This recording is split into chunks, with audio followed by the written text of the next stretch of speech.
여호와께서 예후에게 이르시되 내가 나 보기에 정직한 일을 행하되 잘 행하여 내 마음에 있는 대로 아합 집에 다 행하였은즉 내 자손이 이스라엘 왕위를 이어 4대를 지내리라 하시니라.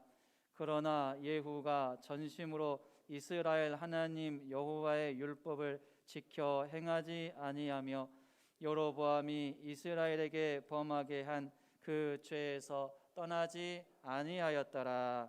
아멘. 한 사람의 인생을 평가한다는 것은 쉽지 않습니다. 왜 그럴까요? 무엇보다도 각자의 인생관 또 가치관이 있기 때문입니다. 또 다르기 때문이죠. 나는 이것을 중요하게 생각을 하는데 다른 사람은 내가 생각하는 것보다 다른 것을 더 중요하게 생각할 수 있습니다. 어떤 한 사람을 평가할 때 누군가는 좋게 평가하는가 하면 또 누군가는 정반대로 나쁘게 평가하기도 합니다. 최근에 야당 대선 후보인 윤석열 후보의 전두환 발언이 도마에 오른 이유도 바로 이런 이유 때문일 것입니다. 윤석열 후보는 전두환에 대해서 군사 쿠데타와 5.18만 빼면 잘못한 부분은 있지만 그래도 정치를 잘했다라고 말하는 사람들이 많다, 이렇게 말했습니다. 윤석열 후보의 개인적인 생각은 개인적인 생각으로만 가지고 있어야 되는데 마치 자신의 생각이 옳은 것인 양 언론에 공개적으로 발언을 함으로 인해서 스스로 많은 사람들에게 공격받는 것을 자초했습니다. 우리 인간은 이처럼 자신의 생각으로 누군가를 평가할 때 잘못 평가할 때가 많습니다. 사람은 반드시 자신의 유불리를 따지기 마련이죠. 누군가가 나에게 이익을 많이 주었으면 또 도와주었으면 그 사람에 대해서 좋은 점수를 줍니다. 그러나 반대로 자신에게 불이익을 주었다라고 생각을 하면 그 사람에게 나쁜 점수를 주면서 저 사람은 나쁜 사람이다, 이렇게 평가를 내리기도 합니다. 성경에 기록된 이스라엘의 많은 왕들에 대한 평가도 마찬가지입니다. 우리는 이스라엘 왕들에 대한 지식이 거의 없습니다. 성경에 기록된 내용만 알 뿐이죠. 물론 그 외 역사적인 자료도 많이 있지만 공부를 많이 해야 됩니다. 그래야지만이 그 왕과 관련된 역사적인 지식을 알 수가 있죠. 그러나 그 역사적인 지식은 우리가 확실하게 맞다라고도 말할 수가 없어요. 맞을 수도 있고 틀릴 수도 있습니다. 확실하게 100% 맞는 그러한 자료가 되지 않기 때문이죠. 그렇다면 우리는 이스라엘의 많은 왕들을 평가를 할 때 어떻게 평가해야 할까요? 그 기준은 무엇이 되어야 할까요? 그것은 바로 하나님의 평가가 기준이 되어야 된다라는 사실을 믿으시기를 바랍니다. 하나님의 평가는 정확합니다. 하나님은 우리가 보지 못하고 알지 못하는 과거 이스라엘 왕들의 일거수일투족을 속속히 다 보셨고 알고 계시기 때문에 정확하게 평가하실 수 있습니다. 심지어 그들의 속마음까지 꿰뚫고 계시기 때문에 정확한 평가하실 수 있죠. 때문에 하나님의 평가가 얼른 이해가 안 될 수도 있겠지만 내가 이해가 안 된다라고 해서 하나님의 평가가 틀렸다라고 말해서는 안 됩니다. 오히려 내가 모르는 부분을 하나님께서는 다 알고 계시니까 그것을 감안하셔서 이렇게 평가를 하셨겠지, 이렇게 받아들일 수 있어야 됩니다. 오늘 본문에서 하나님은 예후 왕을 평가하고 계십니다. 어떻게 평가하셨는지를 살펴보면서 하나님은 어떤 부분을 중요하게 보시는지를 깨닫고 우리 각자가 하나님께로부터 좋은 평가를 받는 그 일에 관심을 갖고 그러한 삶의 자세로 나아갈 수 있기를 바랍니다. 하나님께서는 예후에 대해서 잘했다는 평가를 내리셨습니다. 어떤 면에서 예후가 잘했을까요? 먼저 아합 왕가를 멸했습니다. 아합은 어떤 왕입니까? 한마디로 말해서 참으로 악한 왕입니다. 아합이 악하면 그 아내라도 좀 선하면 얼마나 좋겠습니까? 그런데 그 아내 이세벨은 오히려 아합보다도 더 악한 여자였습니다. 너무나도 무자비하고 철저한 우상 숭배자였습니다. 아합이 기본적으로 악했는데 아내 이세벨로 인해서 더 악한 일을 하는 사람이 되었습니다. 아합과 이세벨의 죄는 자손들에게로 그대로 이어졌습니다. 아하시아에 이어서 여호람에게까지 이어져 갔습니다. 그 죄는 점점 쌓여져 갔고 극도로 심각해졌습니다. 하나님은 아합 왕가를 더 이상 그대로 내버려 둘 수 없었습니다. 그래서 이제 강력한 심판을 단행하시기로 결심하셨습니다. 이 일에 예후를 들어 사용하셨고 예후를 통해서 아합 왕가를 철저하게 멸절시키셨습니다. 예후는 요람, 즉 여호람 왕을 죽였습니다. 요람은 아람 왕 하사엘과 싸우다가 부상을 당해서 이스르엘이라고 하는 곳에 가서 치료를 하게 됩니다. 그런데 당시 요람의 부하요 최고 지휘관이었던 예후는 길르앗 라못이라는 곳을 지키고 있었습니다. 하나님께서 엘리사에게 말씀을 주셨어요. 예후에게 기름을 부어서 이스라엘 왕으로 삼으라, 이 메시지를 주셨는데 엘리사 선지자가 그 메시지를 받고 자신의 그 제자 선지 생도 중에 한 사람을 불러서 예후에게로 보내서 예후에게 기름을 붓고 하나님의 메시지를 전해라, 이렇게 이제 시킵니다. 제자는 그대로 했고 결국 예후는 하나님께서 자신을 이스라엘 왕으로 선택하셨음을 이제 알게 됩니다. 휘하 장수들을 자기 세력으로 만든 예후는 요람 왕이 있는 이스라엘로 진격을 하게 되고 결국 요람 왕은 예후가 쏜 화살에 맞아서 죽게 됩니다. 그런데 이 요람이 죽은 곳은 바로 나봇의 토지였습니다. 나봇의 토지는 요람의 아버지 아합 왕조의 죄악이 가장 극명하게 드러난 곳이었습니다.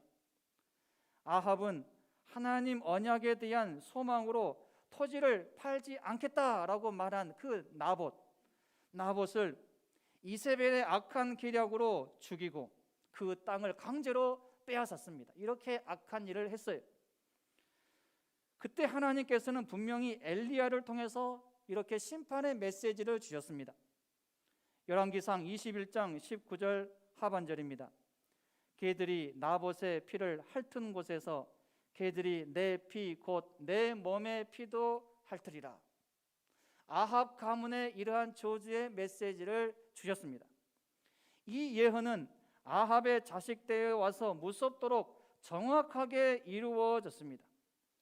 예후는 자신이 요람을 죽여서 그곳에 던짐으로써 하나님의 심판이 그대로 이루어졌다라는 것을 모든 사람들에게 상기시켰습니다.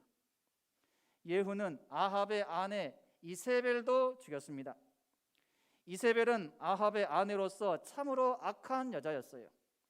특히 그녀는 나봇을 죽였을 뿐만 아니라 수많은 선지자들까지 죽였고 엘리야까지 죽이려고 했습니다. 그런데 이러한 이세벨이 결국 하나님의 심판의 도구인 예후를 통해서 비참하게 죽게 됩니다. 그런데 이세벨이 죽을 때까지의 그 과정을 보면 죽기 직전에 그녀가 정말로 악한 여자였음을 다시 한번 깨닫게 됩니다.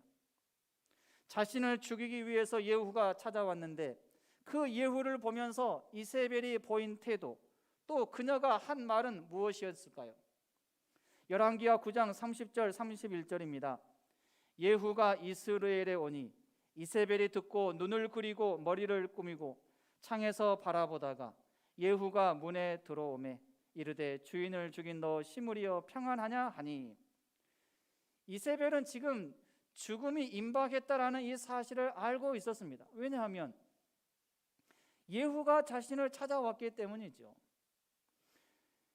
그럼에도 불구하고 이세벨은 눈을 그리고 머리를 꾸몄습니다.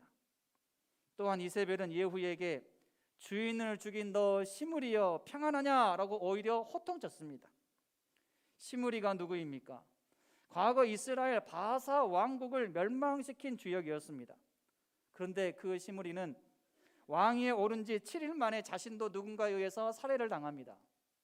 그러니까 지금 이세벨은 예후가 자신을 죽이려고 왔는데, 예후 너도 과거 시므리처럼 똑같은 전철을 밟게 될 것이다. 네가 지금 아합 왕과 우리 왕가를 완전히 무너뜨리고 있는데 너도 얼마 못 가서 시므리처럼 누군가에 의해서 죽을 것이다. 이렇게 저주했다라는 사실이죠. 이러한 이세벨의 태도와 말은 완전히 상식 바뀝니다. 보통 죽음이 임박한 것을 느끼면 어떻습니까? 자세를 낮추고 겸손해져야 되지 않겠습니까? 그런데 오히려 이세벨은 더 기세등등합니다. 자신만만해하고 교만한 태도와 말로 일관했습니다.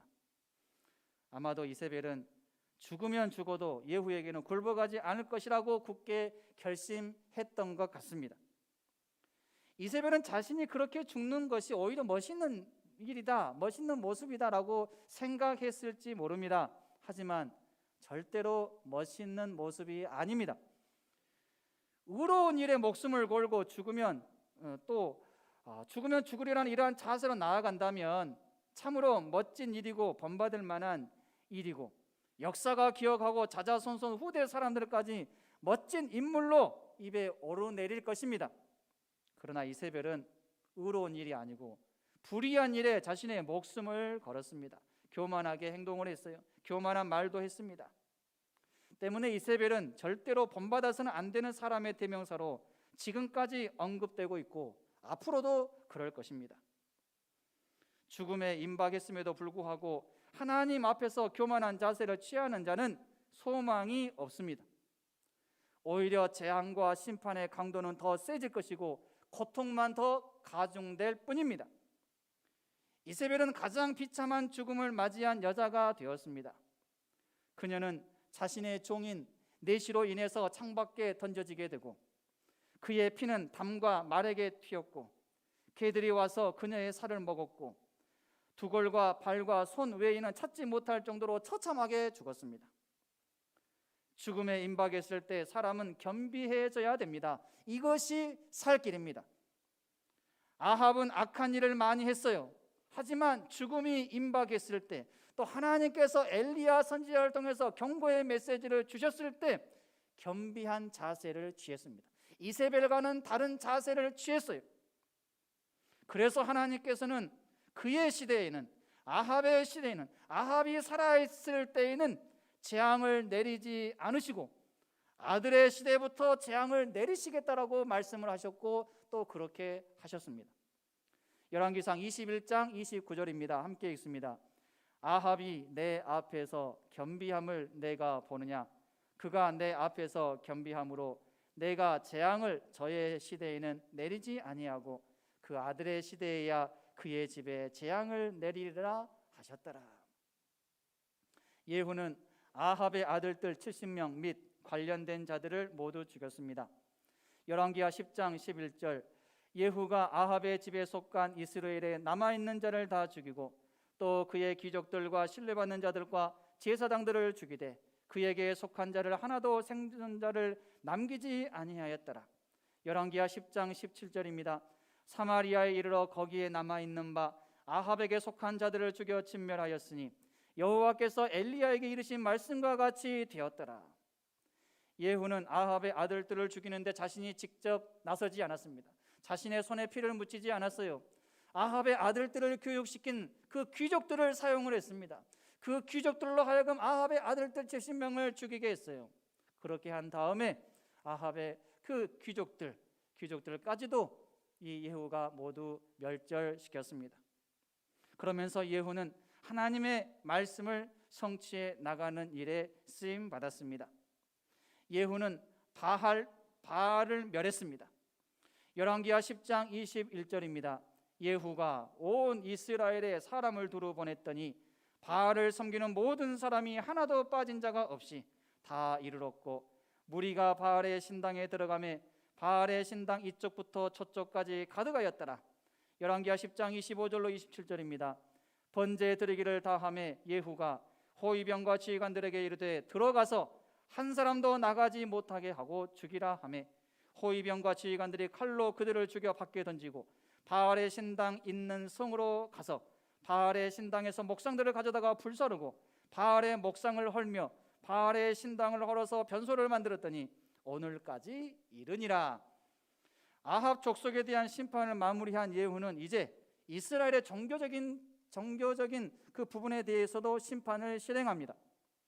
사마리아에 도착한 예후는 기가 막힌 책력을 구사하는데요, 아합은 바알을 조금 섬겼지만 나는 많이 섬길 것이다 이렇게 말합니다. 그래서 큰 제사를 드릴 것이니까 바알을 섬기는 모든 선지자들은 다 모여라 이렇게 공포하게 되죠. 실제로 그때 당시에 반란을 통해서 정권을 쟁취한 자들은 나름대로의 정통성을 확보하기 위해서 기존의 종교를 더욱 부흥케 하고 또 큰 제사를 벌여서 음식을 백성들에게 나누어 주는 것이 관례였다라고 합니다. 그렇다 보니까 모여라라고 하는 이 예후의 말을 달리 생각하지 않았어요. 바알 선지자들도 그냥 의례껏 하는 일이니까 뭐 그냥 우리에게 잘 보이려고 그러는가 보다 이렇게 생각을 하고 다 모였습니다. 그리고 제사를 다 드렸어요. 즐겁게 시간을 보냅니다. 그런데 결국 이들은 예후의 말에 감쪽같이 속아 넘어간 것이죠. 드디어 큰 제사가 열리던 날 온 나라에서 바알을 섬기는 선지자와 제사장들이 신당을 가득 메웠습니다. 예후는 입구를 모두 봉쇄하고 80인의 무사를 시켜서 바알 숭배자들을 모조리 죽이게 했습니다. 전무후무한 끔찍한 대학살이 벌어졌고 바알 숭배자들은 씨가 말라버렸습니다. 뿐만 아니라 예후는 바알의 신당을 회파하고 그곳을 모두 화장실로 만들었습니다. 고대 중동에서는 신전을 다시 재건할 때는 반드시 원래 있던 곳을 찾아서 거기에 세웠다라고 합니다. 그런데 예후가 그 바알의 신전이 있는 곳을 화장실로 만들어 버렸으니 더 이상 그곳에 신전을 세울 수가 없게 된 것이죠. 예후는 그만큼 철저하게 바알 숭배를 척결하고자 했습니다. 이러한 예후에게 하나님께서 약속하신 복이 있었습니다. 무엇입니까? 먼저는 이 예후가 하나님의 일에 쓰임 받았다라는 것입니다. 하나님의 일에 쓰임 받는 도구가 되었어요. 만약에 예후가 하나님의 뜻을 행하는 일에 반대하고 하나님의 뜻에 역행하는 그러한 길로 나아갔다면 하나님은 다른 사람을 교체하셨을 것입니다. 그런데 예후는 하나님께서 하고자 하는 그 일에 그래도 나름대로 최선을 다해서 그 일을 감당을 했어요. 그러자 하나님께서는 이 예후를 계속해서 심판의 도구로, 아합 왕가를 멸절시키는 심판의 도구로 계속 사용을 하신 것입니다. 예후를 통해서 아합 왕가를 철저하게 심판하셨고 결국 오므리 왕조가 막을 내리게 하셨습니다. 여러분, 예후가 힘이 있어서 아합 왕가를 멸절시켰습니까? 아닙니다. 예후가 힘이 있어서 아합 왕가를 멸절시켰던 것이 아니고 하나님께서 예후와 함께 하셨고 하나님께서 예후를 통해서 아합 왕가를 멸절시킬 것을 계획하셨고 또 그것을 생각을 하셨기 때문입니다. 하나님은 예후를 통해서 악의 세력 철저하게 척결하셨습니다. 그래서 예후를 대적하는 세력은 곧 하나님을 대적하는 것과 같이 되어졌고 하나님께서 철저하게 대적하셨고 멸절시키셨습니다. 하나님은 예후를 통해서 하나님의 뜻과 말씀을 성취하셨습니다.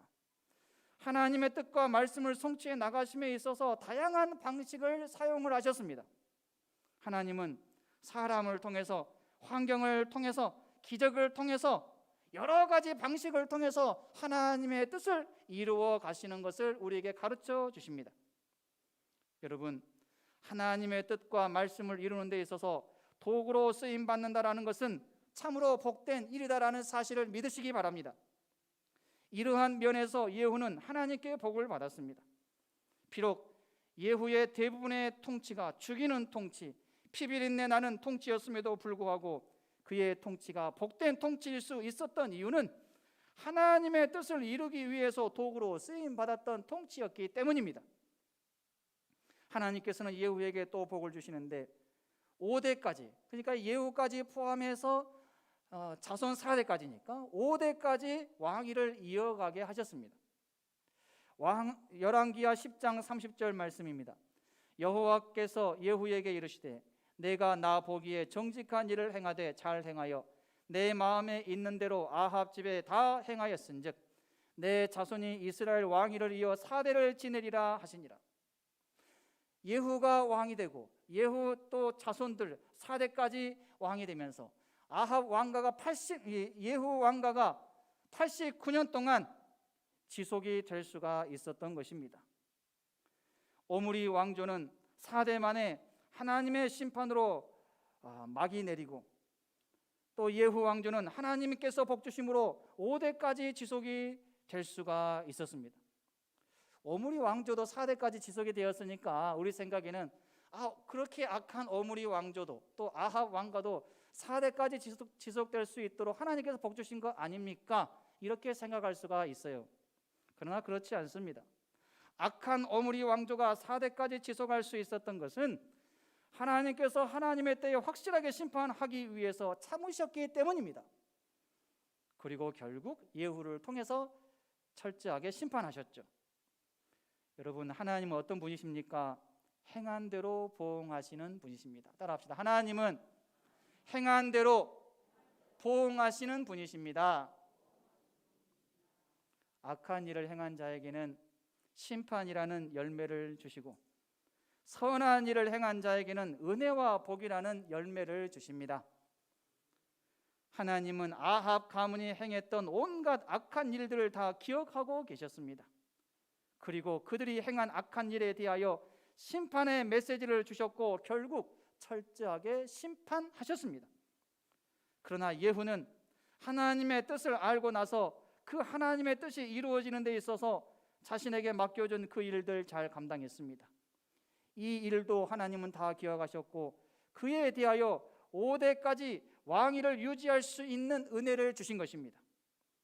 항상 어디에서 무엇을 하든지 간에 선한 일, 즉 하나님께서 기뻐하실 만한 일에 열심을 내어서 최선을 다함으로 하나님께로부터 복을 받는 자들이 다 되실 수 있기를 바랍니다. 하나님께서는 예후에 대해서 잘못했다라는 평가도 내리셨습니다. 예후가 어떤 면에서 잘못했을까요? 전심으로 하나님의 율법을 지켜 행하지 않았습니다. 열왕기하 10장 31절 상반절입니다. 그러나 예후가 전심으로 이스라엘 하나님 여호와의 율법을 지켜 행하지 아니하며, 예후는 자기를 위한 열심으로 일했습니다. 열심을 내기는 냈는데 자기를 위한 열심이었다라는 사실입니다. 이것을 하나님께서는 체크를 하신 것이죠. 열왕기하 10장 16절입니다. 이르되 나와 함께 가서 여호와를 위한 나의 열심을 보라 하고 이에 자기 병거에 태우고. 이 말은 예후가 레갑의 족장인 여호나답에게 한 말입니다. 그때 당시에 여호나답은 하나님을 진실하게 잘 섬기는 사람이었습니다. 그런데 예후는 여호나답에게 이렇게 자신 있게 말합니다. 나에게는 여호와를 위한 열심이 있다. 자신 있게 말했어요. 앞부분에서 살펴본 것처럼 예후는 하나님께 잘했다라고 인정받는 부분들이 있었습니다. 이런 면을 생각을 할 때 과연 예후는 여호와를 위한 열심이 탁월했구나, 여호와를 위한 열심으로 하나님께 악한 일을 한 모든 세력들을 과감하게 척결했구나, 이렇게 생각할 수 있습니다.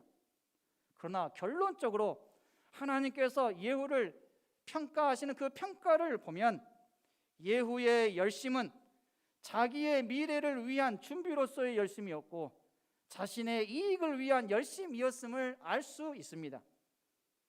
예후가 하나님께로부터 기름 부음을 받고 악의 세력을 척결할 때마다 자신의 권력은 높아지고 따르는 자들은 점점 많아졌습니다.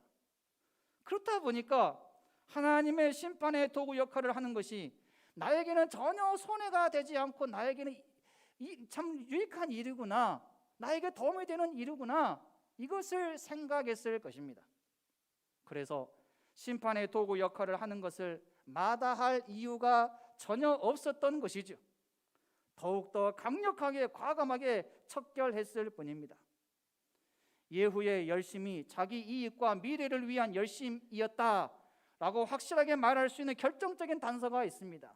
그것은 무엇입니까? 바로 예후가 여로보암의 죄에서 떠나지 않았다라는 것입니다. 열왕기하 10장 28절로 29절입니다. 예후가 이와 같이 이스라엘 중에서 바알을 멸하였으나 이스라엘에게 범죄하게 한 느밧의 아들 여로보암의 죄, 곧 베델과 단에 있는 금송아지를 섬기는 죄에서는 떠나지 아니하였더라. 여로보암의 죄는 무엇입니까? 이스라엘 백성들로 하여금 죄를 범하게 한 죄입니다. 즉 베델과 단에 있는 금송아지를 섬기게 한 것이죠. 이스라엘 백성들로 하여금 지도자로서 백성들을 잘못된 길로 이끄는 것은 참으로 큰 죄입니다. 예후는 여로보암 이후 계속 있어온 베델과 단의 금송아지는 제거하지 않았습니다.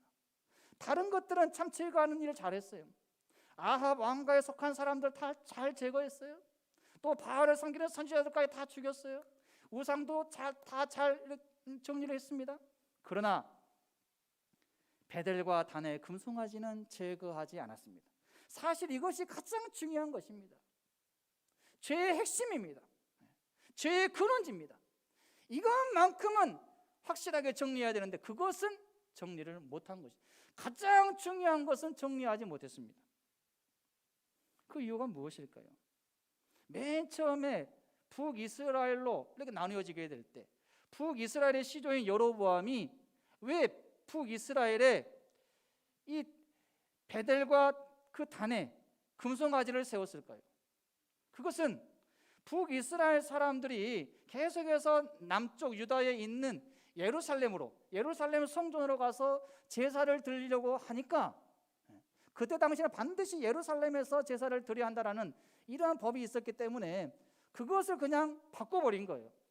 굳이 꼭 예루살렘에 갈 필요가 있느냐, 그냥 이스라엘에서 제사를 드리자 해가지고 베델과 단의 금송아지를 만들어서 그곳에서 제사를 드리게 한 것입니다. 모든 관심이 자기에게로 쏠리게 만들기 위해서, 정치적으로 그게 나뉘지 않도록 그러한 계략을 세웠고 그렇게 한 것이죠. 그래서 북이스라엘 모든 왕들은 하나같이 여로보암의 죄를 따라서 그 베델과 그 단에 있는 금송아지를 섬기는 그 죄를 계속해서 범했습니다. 예후도 베델과 단의 금송아지가 하나님의 뜻에 어긋난다라는 것은 알고 있었을 것입니다. 그러나 그것을 없애고 사람들을 예루살렘으로 예배하러 보낼 경우에 그들이 남유다에 흡수되어서 그 사람들을 잃어버릴 것을 염려를 한 것입니다. 그것을 생각을 한 것이죠. 그래서 예후는 베델과 단의 금송아지를 그대로 존속시켰습니다. 자신의 정치 체제를 나름대로 공고히 하기 위해서 그대로 남겨두었던 것이죠. 예후는 베델과 단의 금송아지를 그대로 존속시켰을 뿐만 아니라 그것을 섬기는 우상 숭배를 자행했습니다. 다시 말해서 예후는 하나님을 향한 열심을 품고 바알 숭배를 근절하기는 했지만 그것은 어디까지나 옛 정권의 폐해를 최대한 드러내는 일에 그 일이 자기에게도 이익이 되는 일이라고 판단했기 때문입니다. 그래서 그 일에 열심을 낸 것이죠.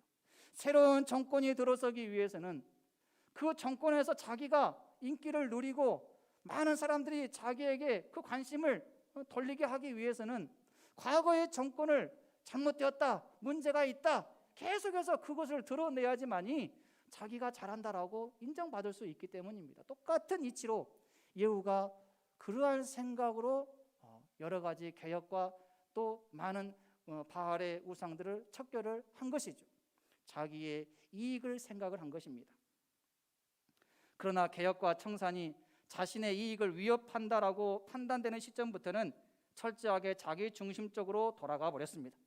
더 이상의 과감한 개혁과 청산으로서의 어떠한 액션도 취하지 않았습니다. 그냥 어영부영 넘어갔을 뿐입니다. 이로써 그는 하나님의 엄중한 평가를 받게 되었고 벌을 받게 되었습니다. 하나님께서 예후에게 어떤 벌을 내리셨습니까? 열왕기하 10장 32절로 33절입니다. 이때에 여호와께서 이스라엘에서 땅을 잘라내기 시작하시매 하사엘이 이스라엘의 모든 영토에서 공격하되 요단 동쪽 길앗 온 땅 곧 갓 사람과 르우벤 사람과 므낫세 사람의 땅 아르논 골짜기에 있는 아로엘에서부터 길르앗과 바산까지 하였더라. 예후의 28년의 통치 말년에는 국력이 극도로 쇠퇴해졌습니다. 왕권은 보장받았지만 통치 시절 내내 숙적이었던 하사엘의 파상 공격이 계속되었고 요단 동쪽의 지배권을 하사엘에게 빼앗겼습니다. 사실 이 빼앗긴 땅은 너무나도 좋은 땅이었습니다. 빼앗기기에는 너무나도 아까운 땅이었어요. 그런데 이렇게 좋은 땅, 이렇게 아까운 땅을 빼앗긴 것입니다. 하나님께서 빼앗기게 하신 것이죠. 그리고 예후는 아수르 왕 앞에 부복하는 치욕을 당한 후에 쓸쓸한 죽음을 맞이해야만 했습니다. 여러분, 만약에 예후가 여로보암의 죄의 길로 나아가지 않고 베델과 단에 있는 금송아지까지 찾게 됐다면 그의 통치 말년은 어떠했을까요? 평안했을 것입니다. 하사엘의 공격 받지 않았을 것입니다. 좋은 땅 빼앗기는 일 없었을 것입니다. 자손들에게 좋은 땅을 계속해서 물려줄 수 있었을 것입니다. 평안한 나라를 물려줄 수 있었을 것입니다. 그러나 예후가 여로보암의 죄를 따름으로 인해서 그러한 복은 이제 유지되지 않았습니다. 오히려 자손들에게 좋지 않은 땅을 물려주게 되고 또 평안하지 않은 나라를 물려주게 된 것입니다. 5대까지 왕위는 지속할 수 있었을지 몰라도 그 모든 과정 가운데 하나님의 복은 이제 사라지게 되었던 것이죠. 우상 숭배의 죄로 인하여서 하나님께로부터 벌을 받게 되었고 자녀들도 그 죄의 열매를 받게 된 것입니다. 이제 말씀을 정리합니다. 여러분, 우리는 하나님의 평가에 가장 신경을 많이 써야 됩니다. 사람의 평가보다 하나님의 평가에 훨씬 더 신경을 많이 써야 됩니다. 나에 대해서 누군가가 평가를 하는 것은 옳을 때도 있지만 틀릴 때가 훨씬 많습니다. 그렇잖아요. 그러나 하나님의 나를 향한 평가는 정확합니다. 정확해요. 그래서 우리가 사람의 평가보다도 하나님의 평가에 더 신경을 많이 써야 되는 것입니다. 사람들은 악한 사람을 좋은 사람으로 평가하기도 하고 좋은 사람을 악한 사람으로 평가하면서 매몰차게 대하기도 합니다. 감옥에 갈 필요가 없는 사람을 죄인 만들어서 감옥 가게 만들고 정작 감옥에 가야 할 만큼 큰 죄를 지은 사람은 죄가 없는 것으로 법원에서 판결을 내려서 감옥은커녕 하고 싶은 거 다 하면서 떵떵거리면서 사는 경우도 얼마나 많습니까? 때문에 사람이 비록 나의 진심을 몰라주고 이상하게 평가한다라고 해서 너무 속상해하지 마시기 바랍니다. 오직 하나님 앞에서 좋은 평가를 받기 위해서 마땅히 해야 되는 일을 열심히 하고 내가 있어야 될 곳에 내가 반드시 있고 마땅히 가져야 되는 생각 이상의 생각을 품지 않는 일, 그 일에만 집중할 수 있기를 바랍니다. 그러면 하나님께로부터 좋은 평가와 칭찬을 받게 될 것입니다. 나의 원수라도 나와 화평하도록 하나님께서 간섭해 주시는 것을 경험하시게 될 것입니다.